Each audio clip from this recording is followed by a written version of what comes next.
एका आईच्या प्रेमाची मर्यादा असते का? नाही. कारण जेव्हा तिच्या लेकरावर संकट येतं तेव्हा ती फक्त आई राहत नाही, ती बनते मर्दिनी.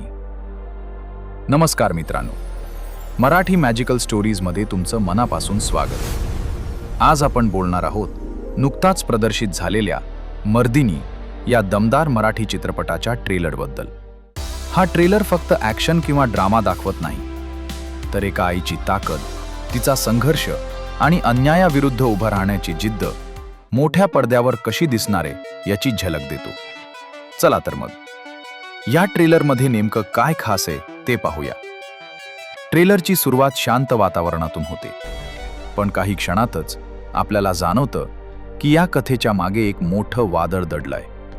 चित्रपटाची मध्यवर्ती व्यक्तिरेखा म्हणजे एक आई, जी आपल्या मुलासाठी कोणत्याही थराला जाऊ शकते.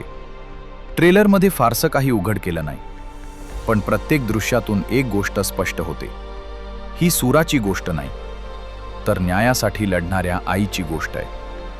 चित्रपटाची टॅगलाईन, आई तरी तिला कोण मारी, हीच संपूर्ण चित्रपटाची भावना सांगून जाते. या चित्रपटात प्रार्थना बेहेरे मुख्य भूमिकेत दिसतायत. ट्रेलरमध्ये त्यांच्या चेहऱ्याने आईची भाव, डोळ्यांतील राग आणि आईची माया हे सर्व लगेच त्या पात्राशी जोडले जातात. जितेंद्र जोशी यांची उपस्थितीही लक्ष वेधून घेते. त्यांच्या भूमिकेत ग्रे शेड्स असल्याचे आधीच सांगितले गेले आहे, त्यामुळे चित्रपटात त्यांच्या पात्राकडून मोठे ट्विस्ट मिळण्याची शक्यता आहे. तसंच अभिजित खानकेकर आणि इतर कलाकारही कथेला बळकटी देताना दिसतात.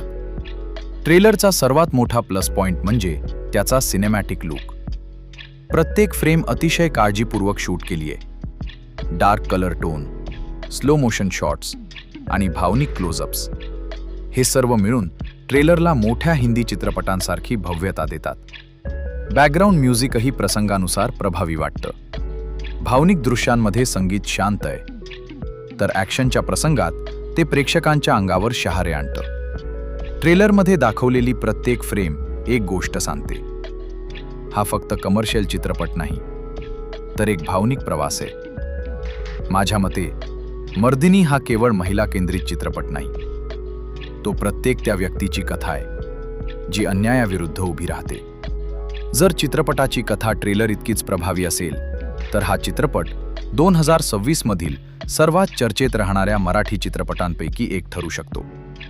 ट्रेलरमध्ये अनावश्यक संवाद नाहीत, फक्त भावना आहेत, आणि हाच त्याचा सर्वात मोठा प्लस पॉइंट आहे.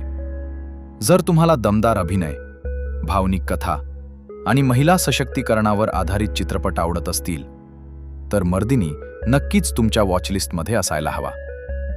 आपली राय कमेंटमध्ये जरूर सांगा. जर तुम्हाला मराठी चित्रपटांचे रिव्ह्यू, ट्रेलर विश्लेषण आणि मनोरंजक कथा आवडत असतील, तर मराठी मॅजिकल स्टोरीज चॅनलला नक्की सबस्क्राईब करा. व्हिडिओ आवडला असेल तर लाईक करा, मित्रांसोबत शेअर करा आणि बेल आयकॉन दाबायला विसरू नका. मी पुन्हा भेटेन एका नव्या व्हिडिओसोबत. तोपर्यंत धन्यवाद. जय महाराष्ट्र.